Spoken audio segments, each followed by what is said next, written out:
राधे राधे दोस्तों।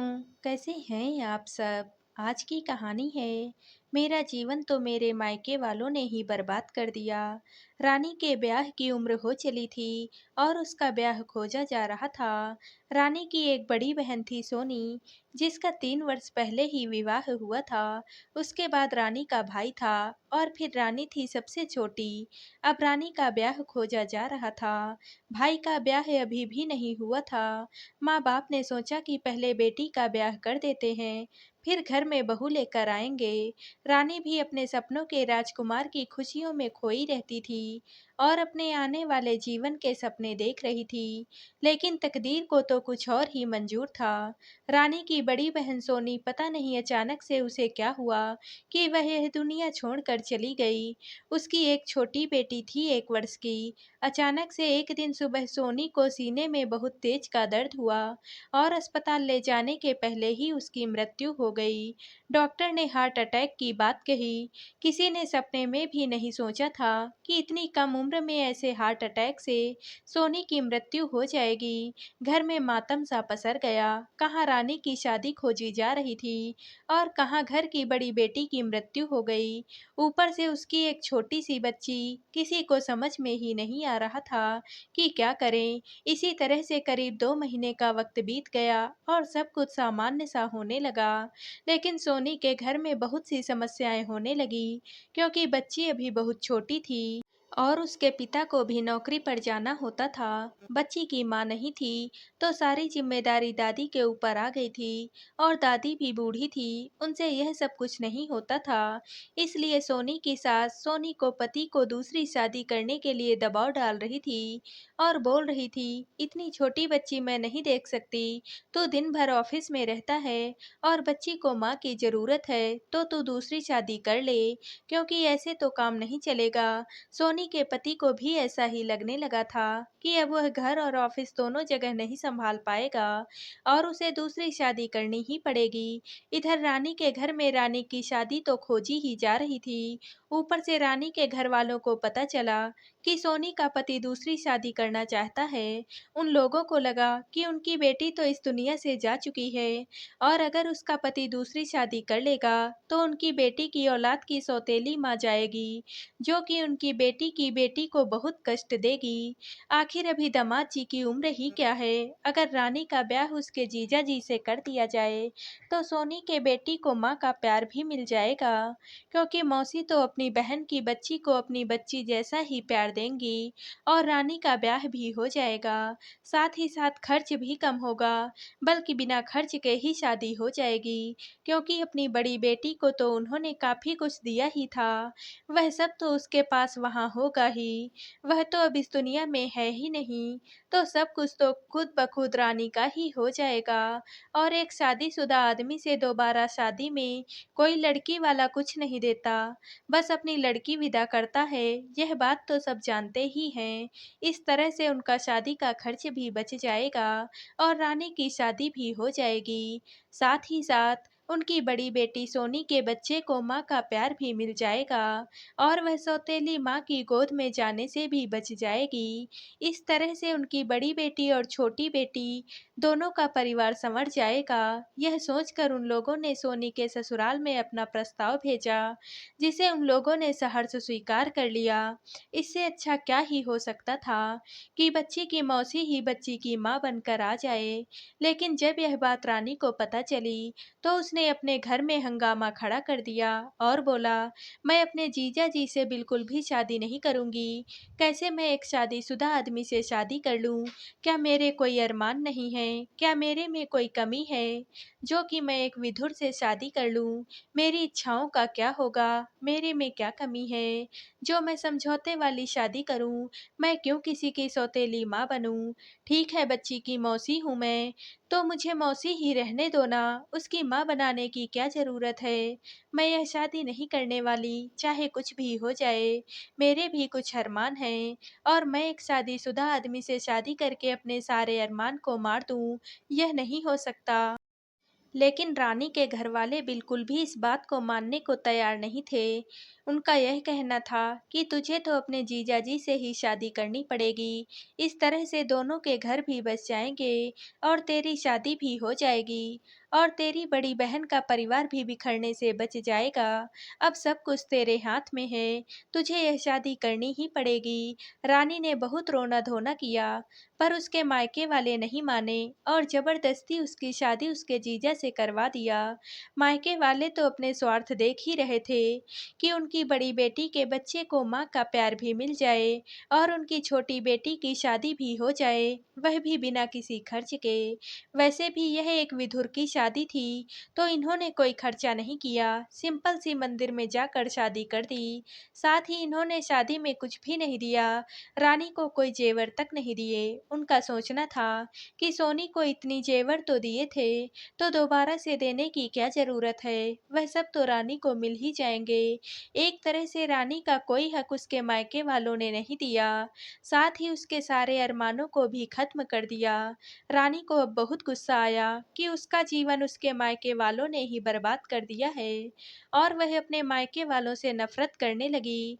साथ ही जब वह विदा होकर आई तो अपने ससुराल वालों से भी नफरत करने लगी और उन्हें भी खरी खरी सुना दी। रानी के जीजा ने जैसे ही उससे कुछ बोलना चाहा, वह बोली कि मेरे मायके वाले जितने गिरे हुए हैं उससे कम आप भी नहीं हो। आप भी तो अपने स्वार्थ में अंधे हो गए और सोचा कि आपके बच्चे को अगर उसकी मौसी ही माँ बनकर मिल जाए तो आपकी शादी भी हो जाएगी, आपका परिवार भी बच जाएगा और आपके बच्चे को माँ का प्यार भी मिल जाएगा और वह सौतेली माँ के चंगुल से जाने से बच जाएगी। लेकिन आपने एक बार भी यह नहीं सोचा कि मेरा क्या होगा, क्योंकि मैं तो एक कुंवारी लड़की थी, उम्र में भी आपसे काफ़ी छोटी हूँ। लेकिन आपने सिर्फ अपना स्वार्थ देखा और मेरी जिंदगी बर्बाद कर दी अपने स्वार्थ में। आप कह सकते थे कि नहीं, मैं रानी से शादी नहीं करूँगा, लेकिन आप तो तुरंत ही मुझसे शादी करने को तैयार हो गए, क्योंकि आपको तो सिर्फ अपना स्वार्थ दिख रहा था। मैं जितनी ही नफरत अपने मायके वालों से करती हूँ, उतनी ही नफरत आप लोगों से भी करती हूँ। मुझे अब किसी से कोई भी मतलब नहीं है। आप सब ने मेरी ज़िंदगी खराब कर दी और अब मैं जो करूँगी अपने आप को खुश रखने के लिए करूँगी और आप लोगों को खुश नहीं रहने दूँगी। रानी का जीजा, जो कि अब रानी का पति बन चुका था, यह सब कुछ सुनकर वह हैरान था। उसने सपने में भी नहीं सोचा था कि रानी से शादी करने का फैसला इतना गलत होगा। और रानी गलत भी क्या बोल रही थी, एक एक बात तो वह सही बोल रही थी। रानी का बोलना था कि आप चाहते तो किसी ऐसी लड़की को भी ब्याह करके ला सकते थे जिसकी शादी में दिक्कत थी, या कोई विधवा या कोई छोड़ी हुई लड़की थी जिसे आपकी ज़रूरत थी। लेकिन आपने तो एक अच्छी खासी कुंवारी लड़की से शादी करके मेरी ज़िंदगी खराब कर दी, तो मैं आपकी ज़िंदगी क्यों संवारने दूँ। आपने सोचा होगा कि मैं आपकी बेटी को माँ का प्यार दूंगी और मेरे मायके वालों ने भी यही सोचा कि मैं उनकी नतनी को माँ का प्यार दूंगी, लेकिन ऐसा कभी नहीं होगा। अगर मुझे इसकी मौसी बनने रहने दिया होता तो मैं जीवन भर इससे प्यार करती और जो बन सकता मैं इसके लिए करती, लेकिन अब मैं इसकी माँ बन चुकी हूँ, बल्कि जबरदस्ती बना दी गई हूँ, वह भी सौतेली माँ। तो अब मैं सौतेली माँ बनकर ही दिखाऊंगी। मुझे कोई मतलब नहीं कि यह मेरी बहन की बेटी है या जो भी है, मेरे लिए सिर्फ मेरी सौतेली बेटी है और मैं सौतेली बेटी को अपनी बेटी के जैसा प्यार कभी नहीं दे सकती। इतना कहकर रानी अपने कमरे में चली गई और दरवाज़ा जोर से बंद कर दिया। रानी की सास और पति देखते ही रह गए, किसी के पास भी उसकी बातों का कोई जवाब नहीं था। अगले दिन रानी की माँ का फोन आया तो उसने अपनी माँ को भी खरी खरी सुना दी और बोला, तुम लोगों ने अपने पैसे बचाने के लिए मेरी जिंदगी खराब कर दी, अब देखो मैं क्या क्या करती हूँ। और हाँ, मुझसे कोई संपर्क रखने की जरूरत नहीं है, तुम सब मेरे लिए मर चुके हो और मैं तुम्हारे लिए। इतना कहकर रानी ने फोन काट दिया। रानी अब इस नए परिवार में खुद को ढालने की कोशिश कर रही थी, पर वह अपनी बहन सोनी के बेटी का बिल्कुल भी ख्याल नहीं रखती और उससे दूरी बनाकर ही रखती। एक दो बार रानी के पति ने उससे बोला भी कि जो हो गया उसे भूल जाओ और बेटी को अपना लो, लेकिन रानी इसके लिए अब बिल्कुल भी तैयार नहीं थी। रानी ने साफ साफ बोल दिया कि दीदी की बेटी आरजू इस घर में नहीं रह सकती, इसे किसी हॉस्टल में डाल दो। अगर यह मेरे सामने रहेगी तो क्या पता मैं इसके साथ बहुत बुरा व्यवहार करूं। इससे अच्छा यही होगा कि इसे किसी हॉस्टल में डाल दो, उसके बाद ही मैं अपना बच्चा पैदा करने की सोचूंगी। रानी के पति ने बोला, अभी तो यह बहुत छोटी है, 1-2 साल तो गुजरने दो। रानी ने बोला, ठीक है, लेकिन उससे ज्यादा मैं इसके साथ नहीं रह सकती, इसे किसी हॉस्टल में तो डालना ही पड़ेगा, नहीं तो मैं इस घर में नहीं रहने वाली हूँ। रानी ने पूरे घर में उत्पात मचा दिया। इस बात को लेकर धीरे धीरे ऐसे ही समय बीत रहा था और आरजू की दादी ही उसका सब कुछ करती थी। रानी आरजू के लिए कुछ भी नहीं करती थी। जो सोचकर रानी की शादी इस घर में की गई थी, वह तो बिल्कुल भी नहीं हो रहा था और इसी तरह से आरजू 5 साल की हो गई और रानी की जिद के आगे रानी के पति को झुकना पड़ा। आरजू को हॉस्टल में डाल दिया गया और साल में एक बार ही आरजू कुछ दिनों के लिए घर आती थी, लेकिन फिर भी रानी उससे कुछ खास लगाव नहीं दिखाती थी, ना ही उससे कोई बातें करती थी। आरजू भी चुपचाप रहती थी। वह बहुत छोटी थी जब उसकी माँ गुजर गई और उसे तो कुछ भी पता ही नहीं था, ना ही किसी ने उसे कुछ बताया था। लेकिन जब रानी उससे दूरी बना कर रखती थी, तो आरजू भी उसके बहुत करीब नहीं जाती थी, नहीं तो रानी उसे डांटने लगती थी। आरजू को कभी समझ में नहीं आता था कि उसकी क्या गलती है, उसकी माँ उसे अपने पास क्यों नहीं रखती है और उसकी माँ का उससे कोई लगाव क्यों नहीं है। रानी को दुख होता था आरजू के साथ ऐसा करके, क्योंकि इसमें आरजू की कोई गलती ही नहीं थी, बल्कि उसके परिवार वालों और आरजू के पापा और दादी की गलती थी, जिसका खामियाजा अब आरजू भुगत रही थी। इसलिए रानी उसको हॉस्टल में रखती थी ताकि वह उसके साथ कोई दुर्व्यवहार ना करे। आखिर वह उसकी बहन की बेटी थी। समय के साथ रानी की अपनी औलाद हुई और रानी ने एक बेटे को जन्म दिया जिसे वह बहुत ज्यादा प्यार करती थी और हमेशा ही अपने करीब रखती थी। आरजू की दादी यानी रानी की सास को यह बहुत खलता था कि उनकी बड़ी पोती आरजू हॉस्टल में रहती है और पोता अपनी माँ के पूरा प्यार पा रहा है। रानी का पति भी यही सोचता कि काश उसकी बेटी भी इसी घर में रहती, लेकिन रानी ऐसा होने नहीं देती। आज रानी के मायके वालों और ससुराल वालों दोनों को लग रहा था कि उन्होंने कितनी बड़ी गलती कर दी है। एक बच्चा तो माँ का पूरा प्यार पा रहा है और एक बच्चा घर से दूर रहता है। उसे तो परिवार का कोई सुख भी नहीं मिला, लेकिन रानी किसी भी कीमत पर आरजू को साथ रखने को तैयार नहीं होती और आरजू को कभी भी अपने करीब नहीं आने देती। इसी तरह से दिन बीत रहे थे और आरजू अब जवान हो गई और साथ ही साथ उसकी बहुत अच्छी नौकरी भी लग गई। वह एक इंजीनियर बन चुकी थी, क्योंकि वह शुरू से ही हॉस्टल में रही थी तो बहुत ज़्यादा अनुशासन में ही पली बढ़ी थी, इसलिए पढ़ने में शुरू से बहुत तेज थी और उसने 12वीं करते ही इंजीनियरिंग की प्रवेश परीक्षा निकाल ली थी और अब वह इंजीनियर बनकर नौकरी कर रही थी। अब घर में आरजू की शादी की बात चलने लगी और देखभाल करके आरजू की एक अच्छे घर में शादी तय कर दी गई। अगले महीने आरजू की शादी थी। रानी को बहुत बेचैनी हो रही थी कि कितनी जल्दी वक्त बीत गया और आरजू की शादी भी होने को आई।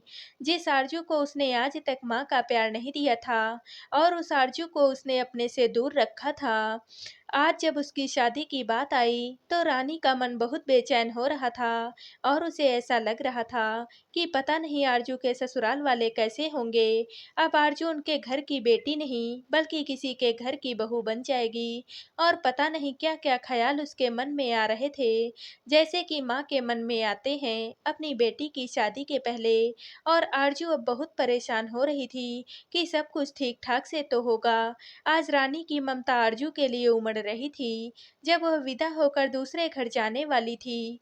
आज तक आरजू ने कभी कोई शिकायत नहीं की थी। रानी से और ना ही उसे अपनी माँ के बारे में कुछ पता था। बस आरजू को ऐसा लगता था कि उसकी गलती क्या है, जो उसकी माँ उससे इतना कटी-कटी रहती है और कभी भी उसे अपने करीब नहीं रखा। रानी को भी अब आरजू की बहुत चिंता हो रही थी, क्योंकि अब तक भले आरजू उससे दूर रहती थी, पर उसके बारे में सारी खोज खबर रानी को रहती थी और वह उसका पूरा ख्याल भी रखती थी। उसे कभी भी किसी चीज़ की कोई कमी नहीं होने देती थी, भले ही वह हॉस्टल में रहती थी। रानी अब कुछ वक्त आरजू के साथ बिताना चाहती थी, क्योंकि वक्त के साथ साथ धीरे धीरे रानी का गुस्सा भी ठंडा हो चुका था और जिस बात में आरजू की कोई गलती ही नहीं थी, उस बात की सजा वह आरजू को कब तक देती। शादी के एक सप्ताह पहले आरजू घर आ गई। रानी ने आरजू पर बहुत प्यार जताया। पहली बार आरजू को माँ का प्यार मिल रहा था। हिम्मत करके आरजू ने रानी से पूछा, मम्मी एक बात बताओ, तुम जैसा भाई को प्यार करती हो वैसा मुझे नहीं करती। पूरी जिंदगी तुमने मुझे अपने से दूर रखा। मैंने कभी कुछ भी नहीं पूछा, लेकिन अभी तुम्हारा प्यार देखकर मैं हिम्मत कर रही हूँ पूछने की कि यह सब तुमने क्यों किया। रानी ने कुछ भी नहीं बोला, चुपचाप से उठकर वहां से चली गई, क्योंकि वह आरजू को कुछ बताना नहीं चाहती थी। पता नहीं वह समझ पाती या नहीं समझ पाती, और अब जब रिश्ते करीब हो रहे थे, तो फिर से उन्हें दूर क्यों करना। आरजू ने दोबारा से कुछ भी नहीं पूछा। आरजू की शादी हो गई और कुछ घंटे के बाद ही आरजू की विदाई होने वाली थी। रानी आरजू के कमरे में गई और कमरा अंदर से बंद कर लिया और बोली, आज मैं तुम्हें कुछ बताना चाहती हूँ। मैंने आज तक तुम्हें नहीं बताया, ना ही किसी और ने बताया, लेकिन तुम्हारा हक है यह जानना, इसलिए आज मैं तुम्हें सारी बातें बताऊंगी और तुम्हें यह भी पता चलेगा कि मैंने तुमसे यह दूरी क्यों बना रखी थी।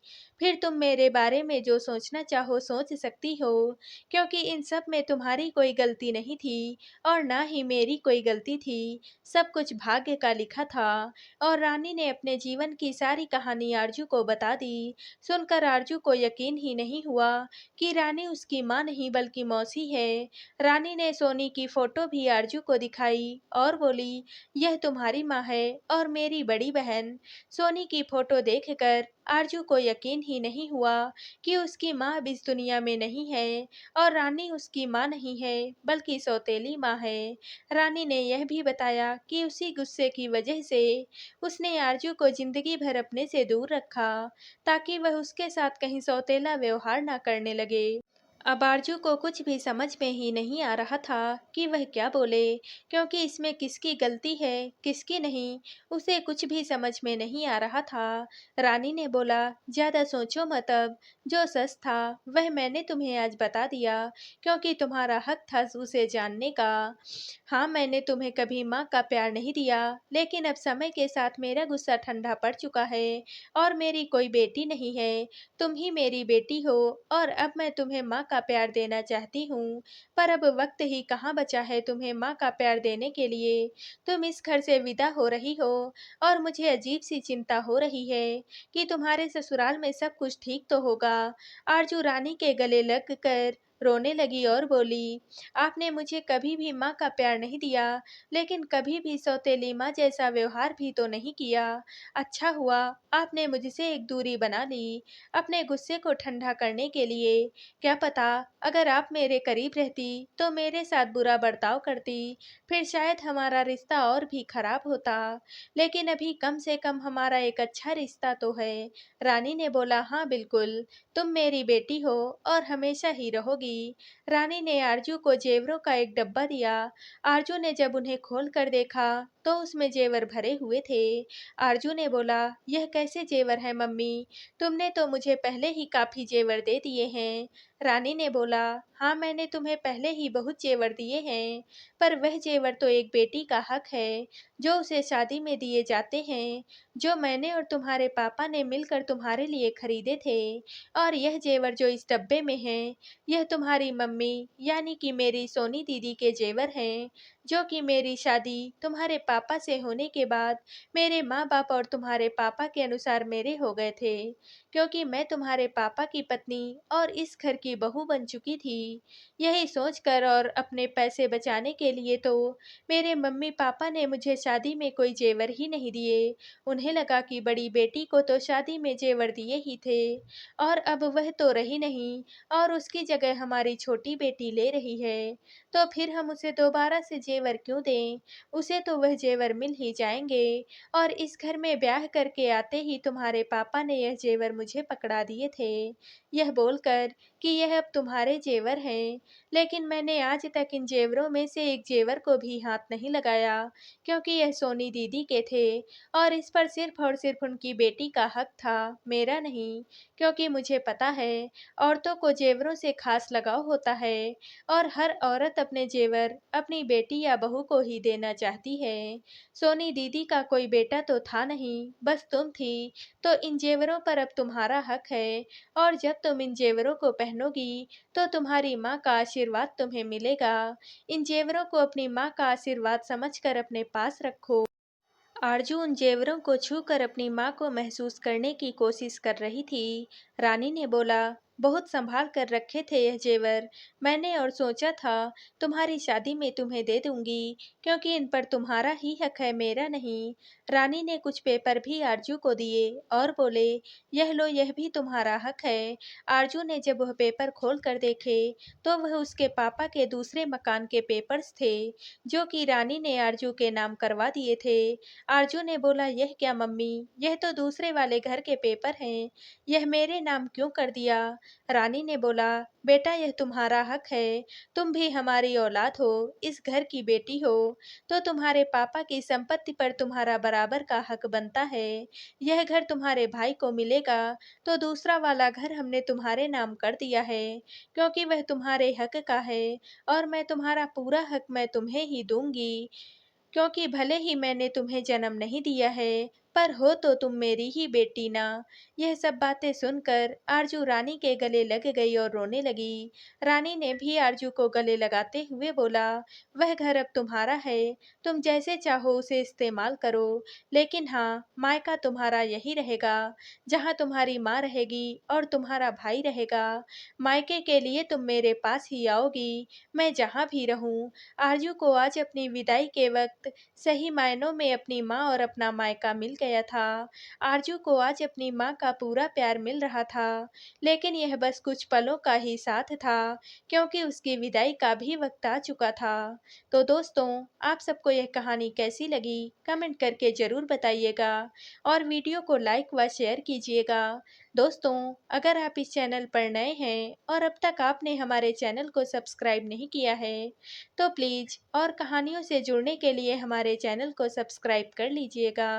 कल मिलते हैं एक और नई कहानी के साथ। आप सभी का बहुत बहुत धन्यवाद।